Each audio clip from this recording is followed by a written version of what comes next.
Thank you, Sarah. Appreciate it. Feral Canines. Yeah, they're all feral canines. Yeah. No, Sarah, thank you. Of It's great to see you. Yeah, thank you so much. Yeah. No, Sarah, this experience has been so fun. I have to really give props to Nakia, Jim, and everybody at work. It's amazing. We're very blessed. Okay. Thanks for everybody coming in. I know it's Thursday evening. We're probably ready to go home, but I really appreciate you guys coming in today. I put together this presentation for the last 6 months or so, digging into research, digging into my cases for the last 20 years to really have some take-home message for you guys regarding impacted canines. As an orthodontist practicing since 2002, or 20 years, when I see an impacted canine, I go, if I seen this kid X number of years before, this is when it happened.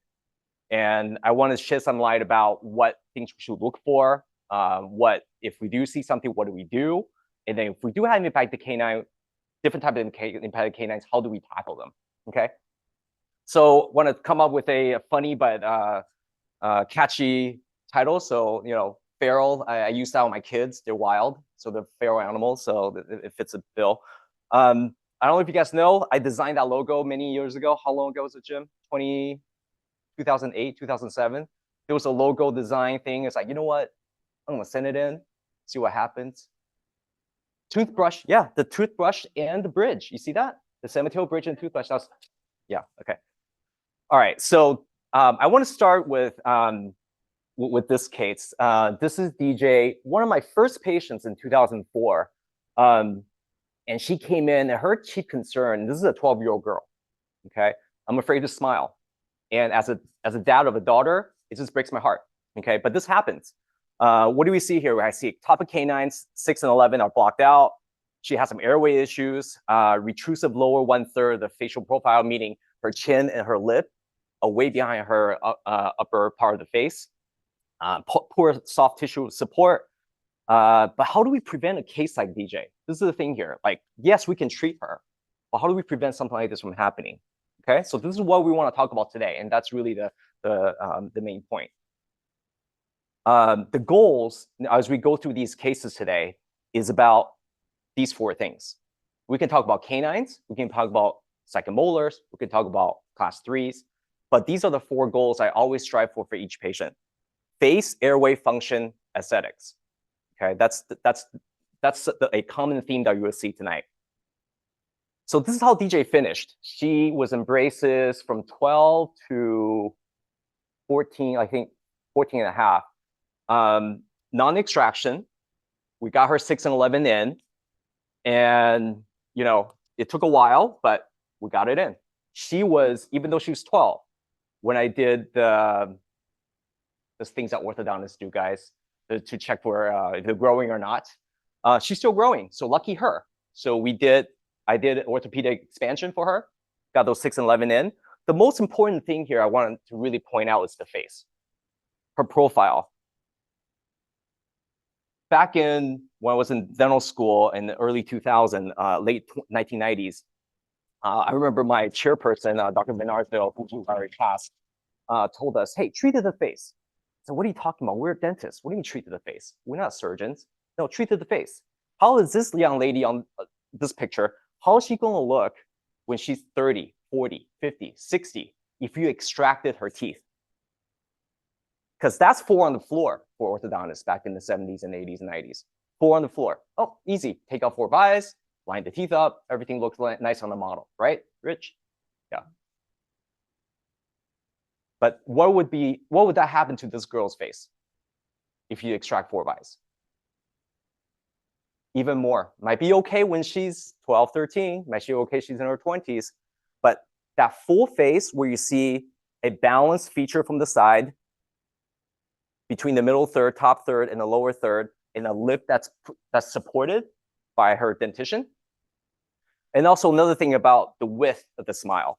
Imagine extract on a kid like this. When they smile, you see the 4 front teeth. That's it. Instead, you see all her premolars. And you see some gum too, which is very attractive. Okay?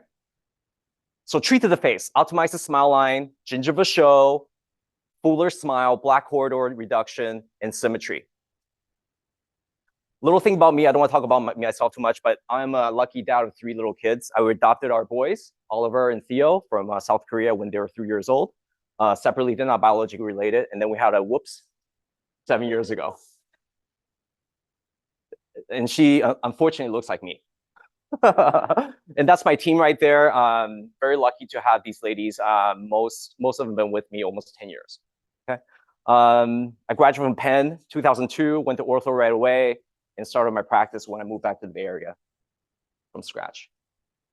Okay, so here's a really the overview. I want to put text on here, but I don't want to talk about it too much because I really want to focus about a conversation about impacted canines. So I want to talk about prevalence, cause, diagnosis, prevention, treatment, and case studies.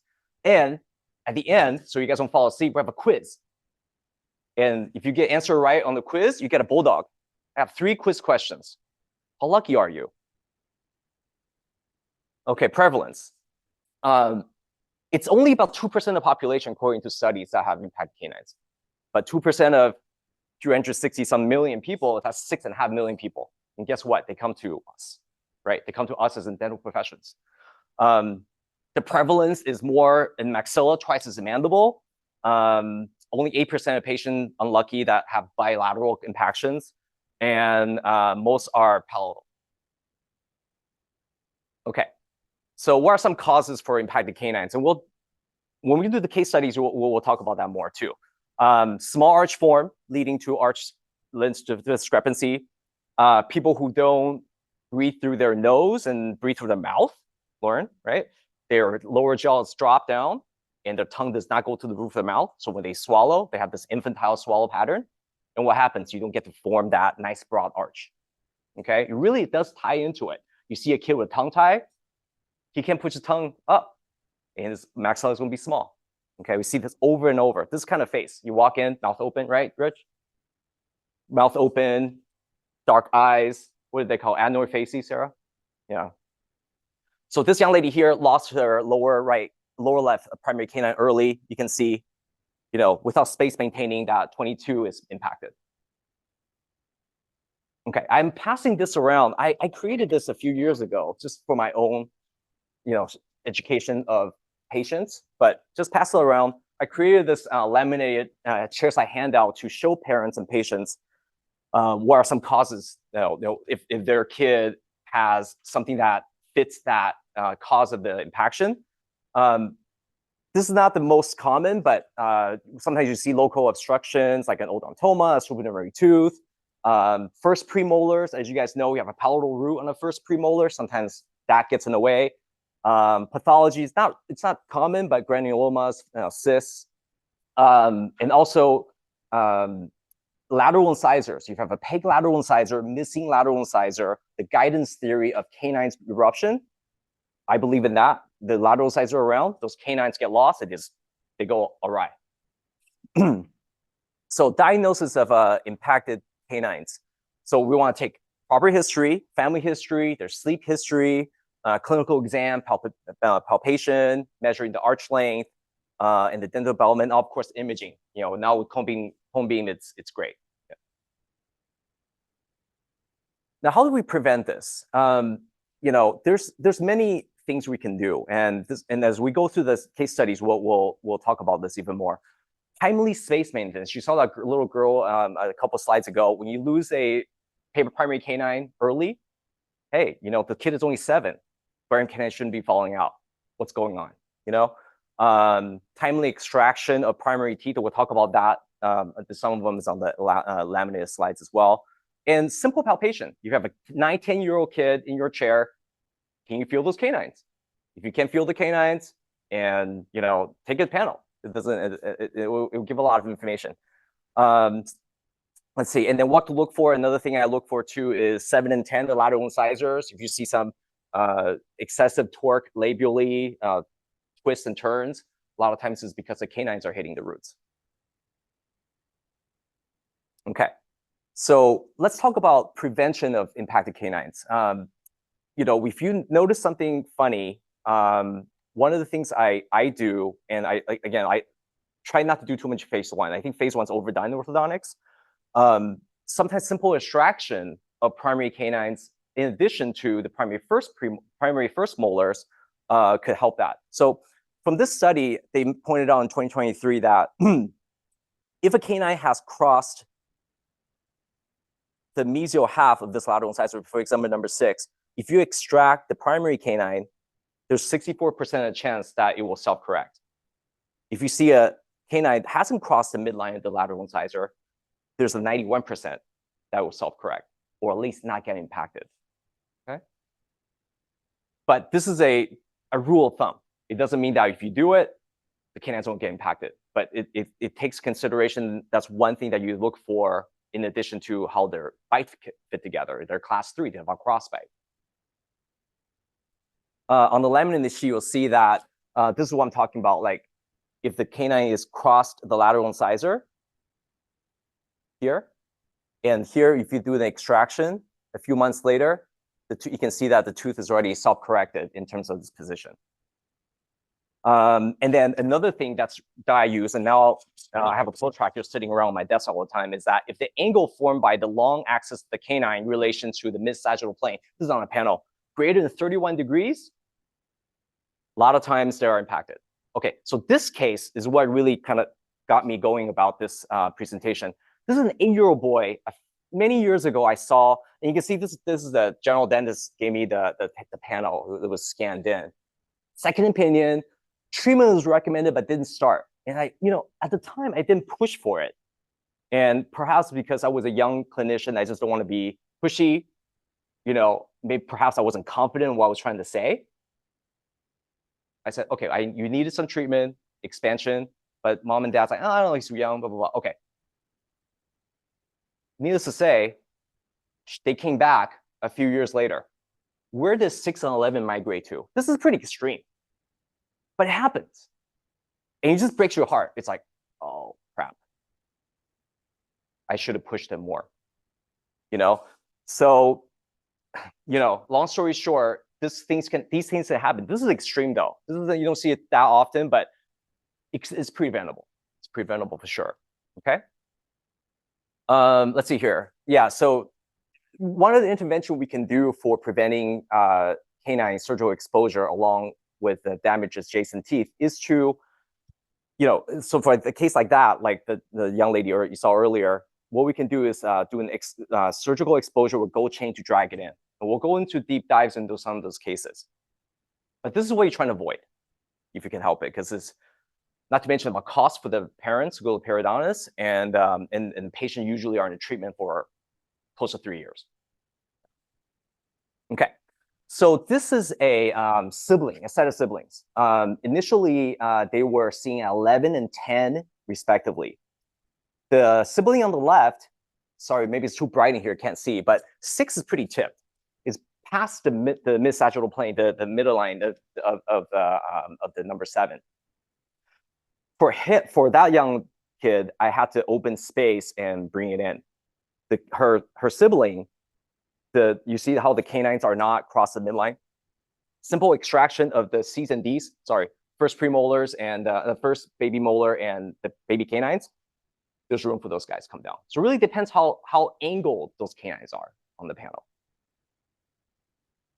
Okay, so now we're going to deep dive into the cases. I think this is where we're going to put it all together, like the diagnosis, and then how we tackle some of these cases and how can we prevent. Okay. All right, so oh, thank you, Sarah, appreciate that. Now everybody's gonna fall asleep. Okay, so what I love about my job is meeting people. I get to meet 3 or 4 people, new people every day. It really is that's the best part. And the part about connecting with a kid or a patient is to talk about them.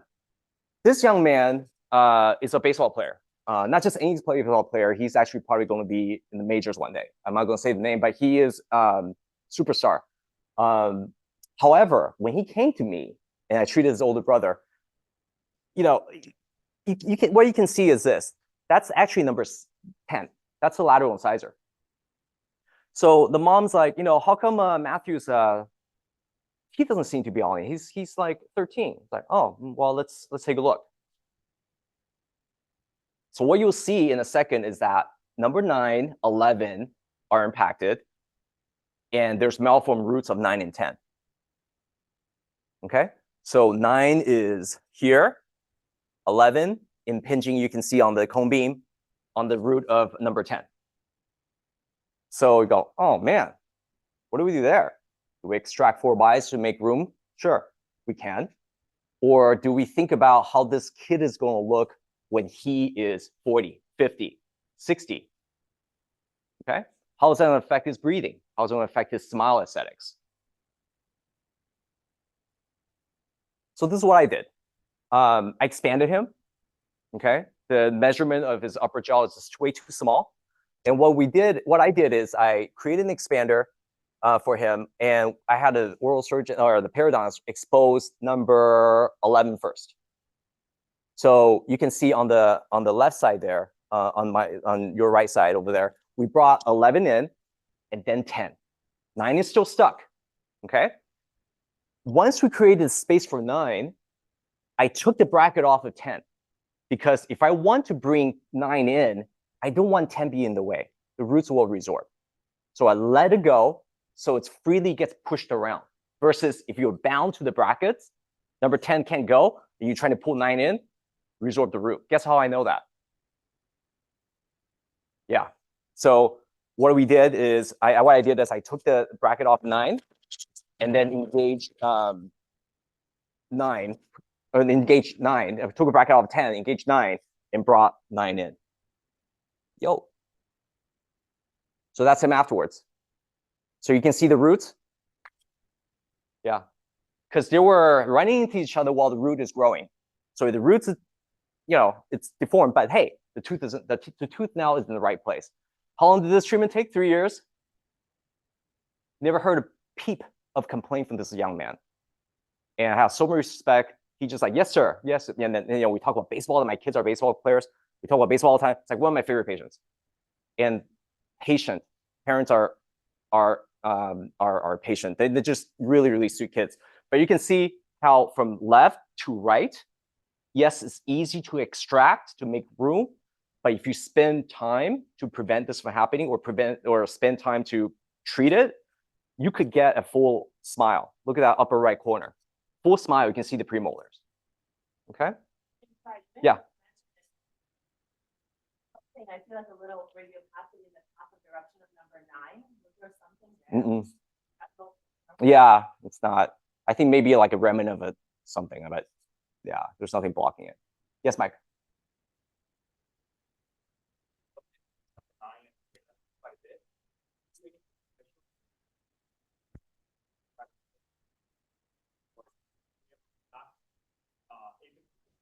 They're in braces so long, the best retainer is the braces.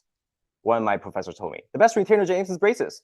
Okay, keep it in there for a little bit, especially a case like this. Mike, that's a great point. When a tooth is that highly impacted, yes, when they relapse, always go back to where they were, right? Hold it in there for a little bit. And that's why his gum's a little bit explosive, but gum got better. Gums always do, right?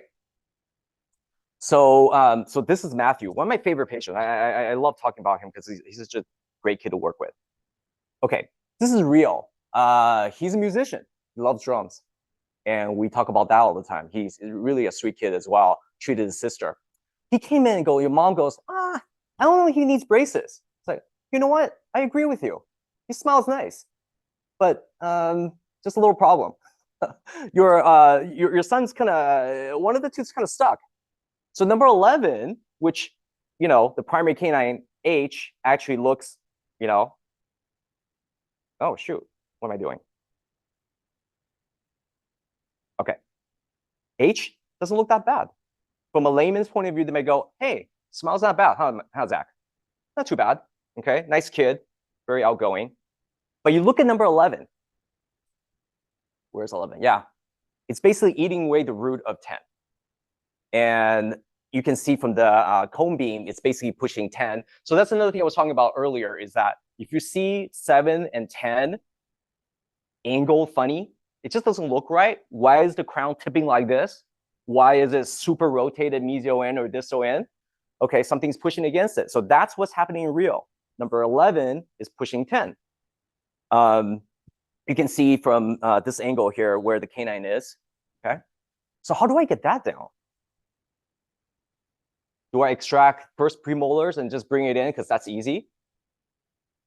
But how's that going to look for his face? You can see it as a young man, you know, when he smiles, you already don't see too much of his gum, right? And what happens when we age? Everything droops south, right, guys? So I want to create as full of a smile for Rio when he's on stage playing drums. How is he going to look when he's 40, 50, 60? Okay? So no, we're not extracting a premolar. We're going to bring it down. Okay? So it did an expander. I did a custom mesial extension on the expander. I told the lab to do it. You see this little hook here? So the periodontist exposed it, attached to the arm, and we slowly and gently brought it down. So that's him afterwards. His hair grew longer, but he has canine in. Now you can see the gum of number 11 is not so hot. Why? Because it was getting pulled through the mucosa, not the keratinized tissue. So what do? Periodonts, keratinized graft. Okay? So you got number 11 in, but you can see what kind of damage 10 had. You see the root? You resorb, but you know, at least we got it in, but parents knew. Again, this is something that, you know, it's easy to just extract and make room, but this is for this young man, even though he's in braces for 2.5 years, it's really the best for him for the rest of his life, having all his teeth. Jessica, future dentist. And I say this because she is really on a pre-dental route at her college right now, and I'm very proud of her. Came to see me. You can see at 11, well, she's about 11, 12-year-old. Look at her smile. Do you see her teeth? No, right? It's narrow. It's high palatal volt, crowding. You can see the arch form is like a V shape, classic. So when we take a panel on the top, you can see how number 10 is basically being pushed by number 6 is pushing number 7. And on the left side, number 11 looks like there's room. It's trying to squeeze in, but 6 really is the problem. So what we did is we exposed, the periodontist exposed it, created a space. I exposed it, brought it in. And this is her afterwards. Look at that smile on the top right versus the top left. Okay, you see more teeth. You see a broader smile. And she has all her teeth. Josh, one of my favorite patients too. Motorcycle enthusiast. You can hear him coming in because his motorcycle is so loud.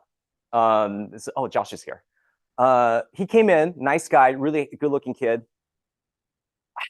Didn't have treatment before, but you can see like his teeth are pretty straight, not bad, right? And he's in his early 20s, like, you know, my dentist, every time I go in for a cleaning, he tells me to go see him. Okay, finally I'm here. All right, cool. And I see, oh, well, you have your, looks nice. What's wrong? Oh, okay. So number 6, you can see it's impacted. He never did anything about it because he has this baby canine C there holding space. Everything looks nice. He's a handsome guy. No problem getting dates. So he's like, you know, what should I do about it? I said, okay, well, Josh, there's a possibility that 6 is ankylosed. Okay, you're an adult. I want to give you a heads up. Now, adult impacted canines are tough. There's always some gum issue involved. There's no growth. It can modify the jaw. So this is always a little tricky. But I want to show you some clinical pictures of his exposure. So this is the periodontist did an open exposure. When a impacted canine is on the palatal, I tend to do these open exposures because you can see the tooth. Versus a close exposure, you're trying to drag through the palate, you could run into roots. So I like the open exposure. And what's nice about the open exposure is that once you have the bone, the palate tissue away, the tooth will just naturally drop down. I think it's just gravity, okay? So that's the 6. You can see the position of it right next to, you know, the lateral incisor. Imagine if you cover this and try to drag it through and you're not seeing where the tooth is, don't run into that root. So this is him before and after. He grew a beard, but you can see his number 6 is in, okay? For patients who are adults with impacted canine, and kids too, I always give them a heads up, hey, there's some perio involved here. You might need a grafting. You might need some sort of recontouring. Just want to give you a heads up, okay? Okay, and this is Haley. Haley was involved in 4-H a lot. She had a goat named Pegasus. I don't know how I know that. But she loves animals and a future vet. Palatal impacted number 6, labial impacted number 11. So this is a case where you can see from the same patient how one could see a severe impaction on one side and it's less severe impaction on the other side. You can see also in her case a more of a V-shaped tapered arch form. You see the lower crowding. And also the face too, very similar to DJ. You don't want to extract on that face. It doesn't help her in the future. Okay, so number 6 was periodontal exposed. You see the picture right there. It's also palatal exposed. Excuse me. H was removed, and 11 came down by itself. Okay, now if you see back I was talking about looking what to look for on the pan. 6 has crossed the midline of the lateral incisor. 11 hasn't. So you extract. Usually that comes down by itself. If it's past the midline of the lateral incisor, exposure. Okay. So that's her before and after. You see that face now? This one versus that one. Marked difference. If it was my daughter, I'll do everything possible to have the face like that versus like this at your 40. Okay. So we broadened her arch. She had an expander. Broadened her arch. Brought 6 and 11 in. And yeah. Okay, so this is an adult patient. I treated her older siblings. So I knew her for the longest, younger siblings. I knew her for a long time. She's such a sweet lady. Always brings her little sibling in. And of course, sacrificial older siblings, sometimes they go, you know what, it's my turn now. Okay, she came in and go, Dr. James, I had this baby tooth and I'm not sure what to do. I think it's loose. I said, okay, let's take a look.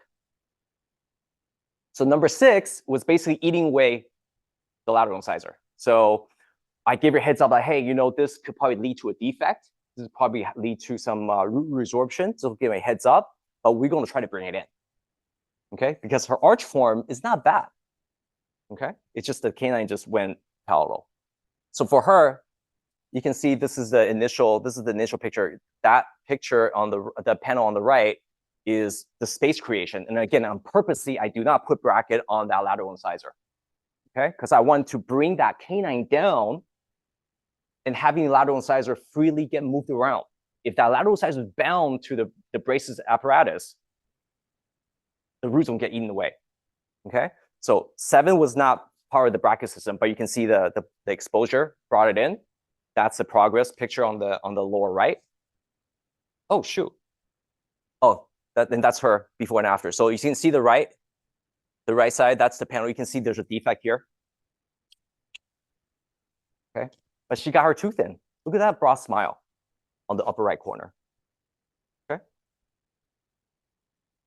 Okay, this is Adrian. Adrian, I treated his sister too. One of the more tougher cases because when you see a case where the molars, the first molar, are eating away the primary second molar, that's tough. How am I supposed to get an expander on that? So we did a 2-phase treatment for Adrian, and it was a long one. We took out A and J. I used braces to distalize the first molars, so the first molars are not tipped mesially. I uprighted them so they have a nice path of draw for the expander. Created an expansion for him. Brought those teeth in. Unfortunately, COVID hit. So he was about to get his braces off like in February or March or April, something like that year. I can't remember when we got shut down, like this March. So it took a little bit of a while for him to come back. So unfortunately, 31 got a little bit of impaction as well. So now he's actually playing football for a D2 school, but that's his first. This is phase 2 start, phase 2 finish. So we had, I think Rich, you might have taken it now. I can't remember, but 32 was removed. Okay, and then we put a bracket in and uprighted number 31. Okay, and you can see from before where he was presented with that hot mess to this. Now it took like 6 years with COVID in between. Okay, but never a peep, never complain. And these are just patients. If they complain, that's fine. But when they go through all this and they're grateful, I was like, oh, are you kidding me? I'm thanking you for your patience, you know? But sweet family, oh my gosh, and I still keep in touch, and really, really happy for him. Okay, this is a case where, you know, on the laminate handout I show you guys about, there's some, you know, obstructions could cause problem too. So this is a 9-year-old young man, Jason. This is in Stockton. Mom was a patient before they moved to Stockton. Came to see me, drive across a bridge. He has an extra tooth, blocking number 8. And, you know, mom was like, you know, I took him to the, I was just, something's just funny. How come that tooth doesn't come down? You know, a lot of times you look at your kids like, oh, you know, everything's fine. Kids are crooked, teeth are crooked, but it's something weird. Okay. I said, well, that's a baby tooth. So what I did is I expanded him, extracted, the surgeon extracted the extra tooth, the baby incisor, and we slowly and surely brought him in. Before and after. So he's in phase 1 retention. Okay, this is Nadine. Nadine's a competitive swimmer when she came to see me. She is a very sweet girl, very, very shy, very quiet. Part of the reason why is because she was self-conscious about her smile as well. So this is where I'm talking about the lateral incisors. You can see the lateral incisors, the excessive mesial L rotation, okay? Something's pushing it to cause it like that. Lateral incisors don't come in like that. If there's room and there's nothing impinging it, the lateral incisor should be coming in pretty straight. So right off the bat, something's up. Okay, so let's take a look at the pan. Sitting right on top, my favorite, sitting right on top of the lateral incisors. Oh man. So, and you know, this is one thing that I see this, I don't want to make a big deal about the parents, but inside my head, it's like, oh, can you see me here? You know, but I thought, hey, no problem, Nadine, we can get your teeth in. Okay. So this is her before panels, and this is progress. We extracted the primary canines and the primary first molars at the same time, and then had it exposed as well. So that's her before and after. Okay. So you can see now after has a nice, she was a super rubber band wearer too. Nice tight occlusion, 6 and 11 in place. Her treatment was long too. It was about 2.5 years as well. Exposure, extraction, but really good kid. This young lady, Rachel, very similar to Nadine you just saw. Drove from Fresno because I saw their cousins up here. So I said, you don't have to come. I know a couple good orthodontists in Fresno. You don't have to come here. But they still did. So I really appreciate that. They're farmers down in Fresno. Similar to Nadine, except versus Nadine's case, Rachel's 6 and 11 decided to come out and say hello. You know, on top of the canines. Now, treating many Asian patients in the past, parents, for some reason, are adamant about non-extraction. I get it.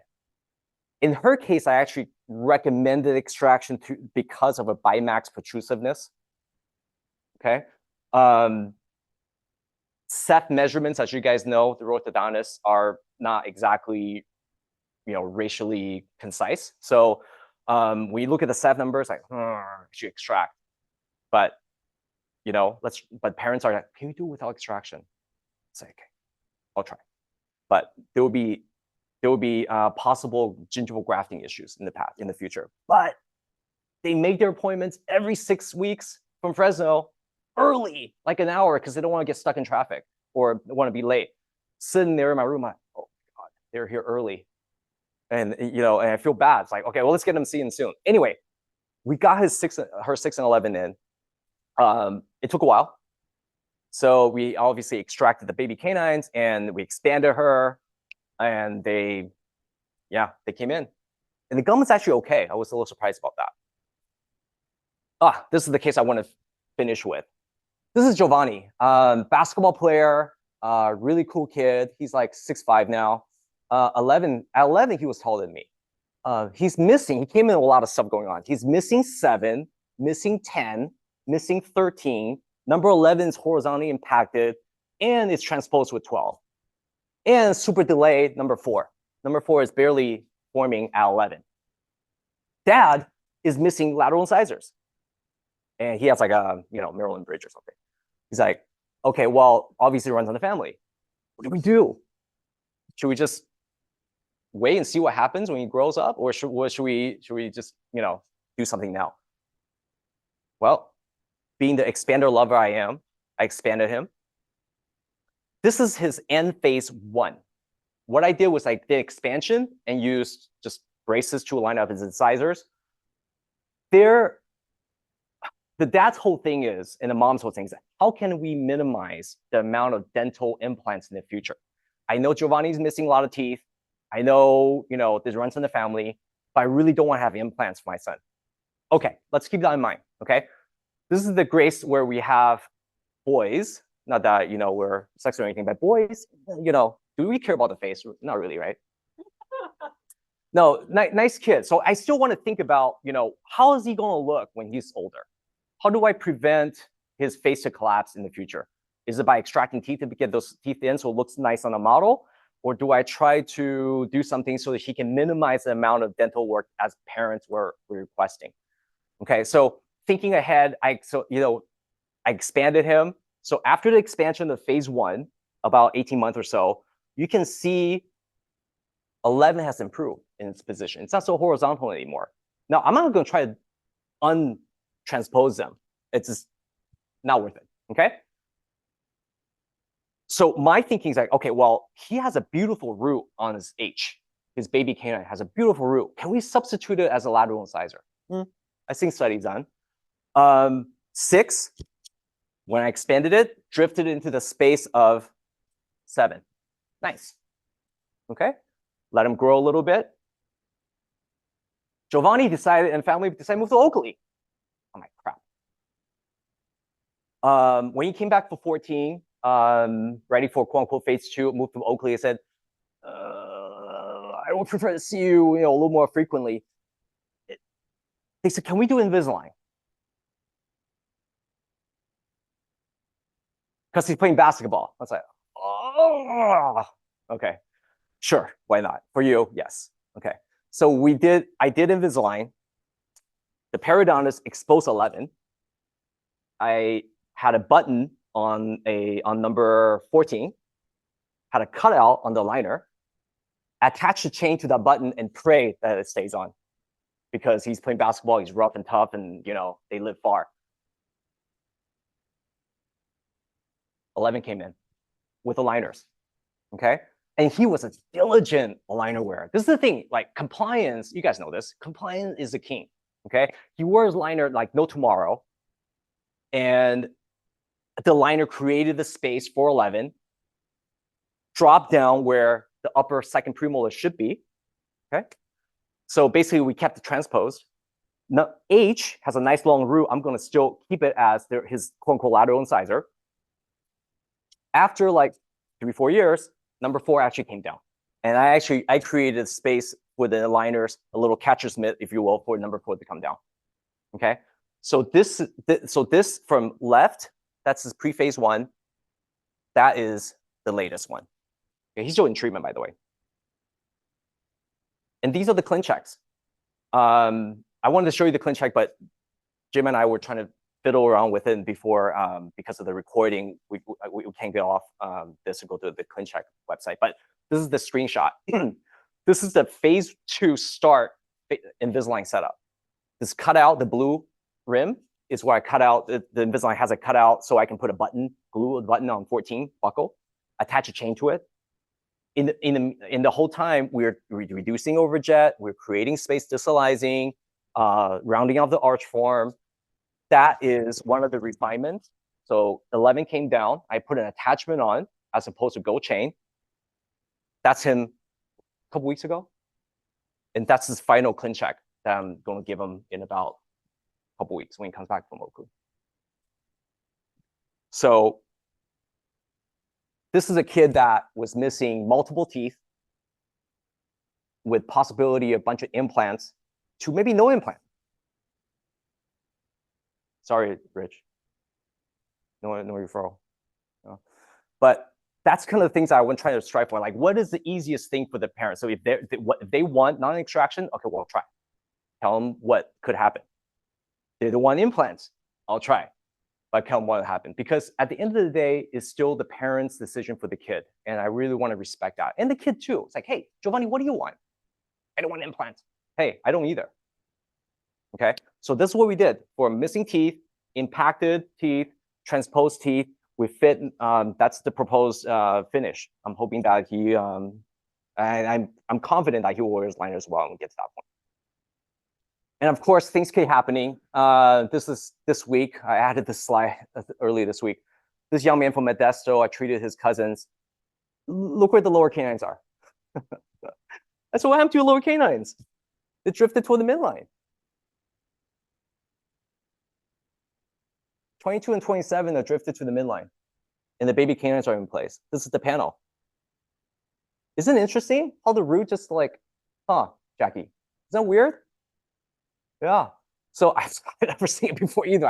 I sent it to my study group, Showman study group, and nobody's seen it. And I will I don't know what to do. I think my plan is to have the baby canines removed and try to bring those canines in place. So I told the parents like, hey, the gum is going to be kind of wacky. But if you treated African-American patients, strong gum. I almost never see recession in African-American patients. Never. So I told dad and mom that, hey, there's a possibility of recession on those 22 and 27, but we're going to bring it in. Okay. So he's going to start treatment soon. So yeah. Hey. Yeah. Yeah. He's tongue tied too. That's right. Yeah. Yeah. And he's 16. Yeah. Yeah. Rich, is that something you could do at the same time, maybe have a listen to? Dr. Fagan, or would you be able to release the frenulum if you were to take wisdom teeth out? You release the frenulum at the same time, tongue tie?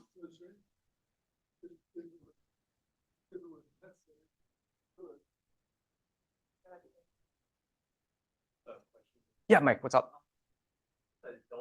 Yeah. Yeah.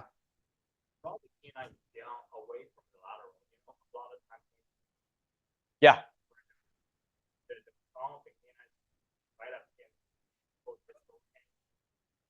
Okay. Down and distalized it. Yeah. But then started developing section on the distal of number 10. Recession on the distal of number 10. Yeah.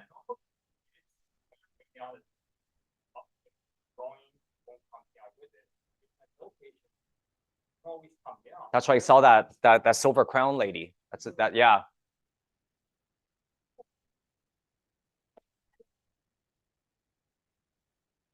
Yeah. It almost inevitable. Yeah. This is a really nice patient. I'm trying to work with her to. Yeah. From my 20 years of experience, and now that I know, last 10, 15 years, it's like, hey, periodontist is going to be your best friend before, during, and after. And you introduce the periodontist in the beginning of the treatment, not at the end. Even if you don't need periodontal exposure, and so that young lady you saw earlier, Valeria, with the silver crown, I knew the 7 is going to be just like what you said, because I've seen it before. So introduce to the periodontist before. It's like, hey, this might happen. It may not happen. Great if it doesn't happen. If it does happen, there are specialists that can help you. And you just have to give them a heads up, especially adult patients. And that's one of the take-home messages toward the end, Mike. Things we bring out, the take-home messages and the bullet points. That's one of the things I want to bring home. Is like take home. It's like, hey, periodontal issues are going to occur, especially in adult impacted canine cases. Okay. Yeah. Hey. Yes.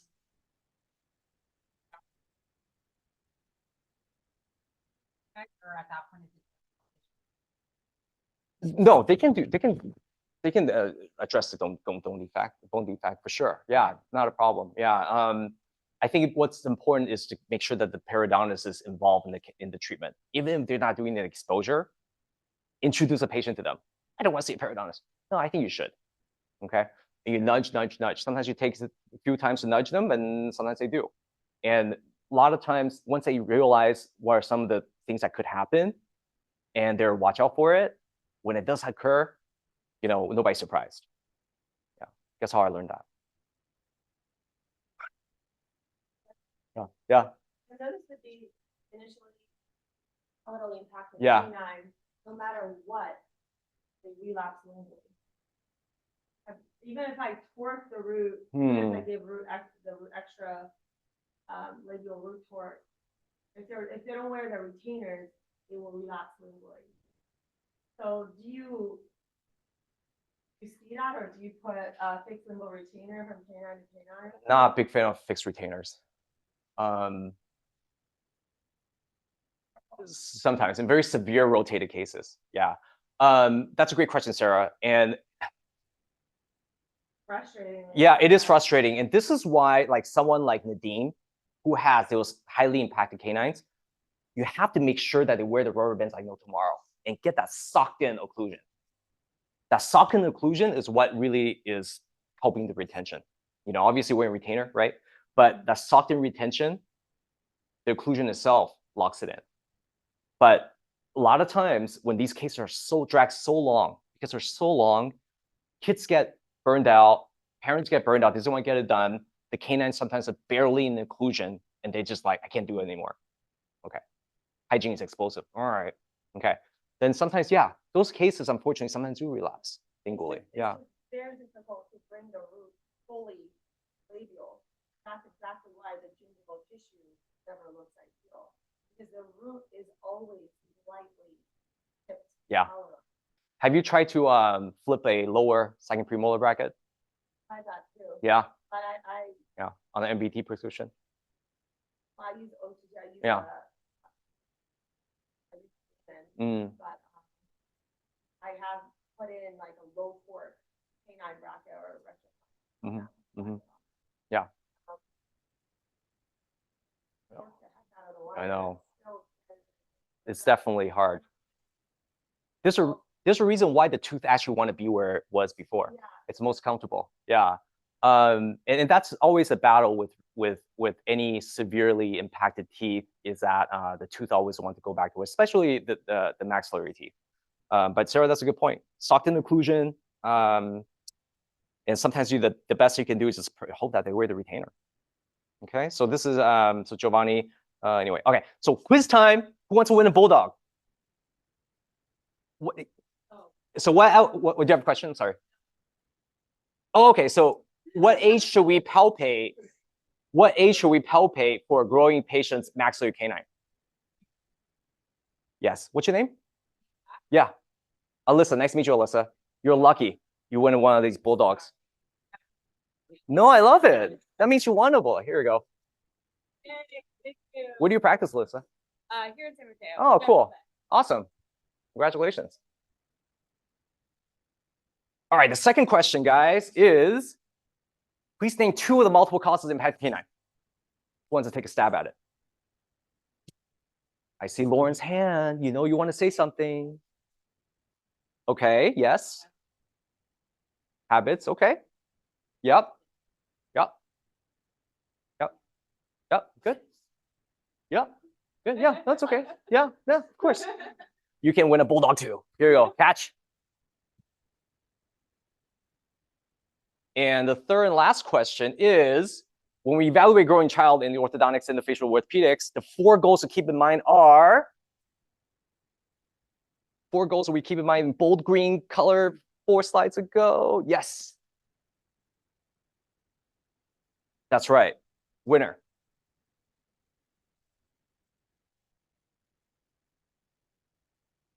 What's your name? Becky, nice to meet you.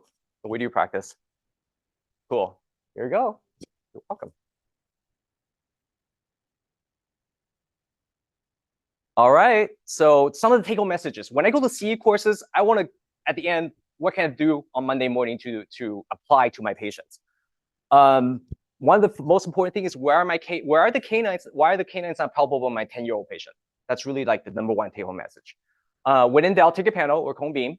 Look for those sectors, right? We're talking about where the canine is relative to the lateral incisors. Are they beyond the mesial of the laterals? Are they just distal to it? Angulation, 31 degrees, greater than 31 degrees. Studies have shown that has greater chance of impaction. And obstructions, superior tooth and whatnot, palatal root of number of the first premolars. Potential airway, Lauren, that's right, lead to underdeveloped maxilla. Give patients heads up about potential periodontal grafting, especially adults. Give patient heads up about potential root damage or lateral incisor in severe cases like Rios. Early loss of primary teeth should be evaluated for space maintenance and what I live for every day: face, airway, function, aesthetics. And that's my other son, Rocky. He likes to sleep just like me. And thank you for your attention. I appreciate it. So the laminated chairside laminate reference, if you guys want to copy, just email me. I'm happy to send one to your office. Okay. And these are the references. And done. Thank you, guys. How long did that take? An hour? Yeah, that's not bad. Yeah. Thanks, guys. Thanks, Jim.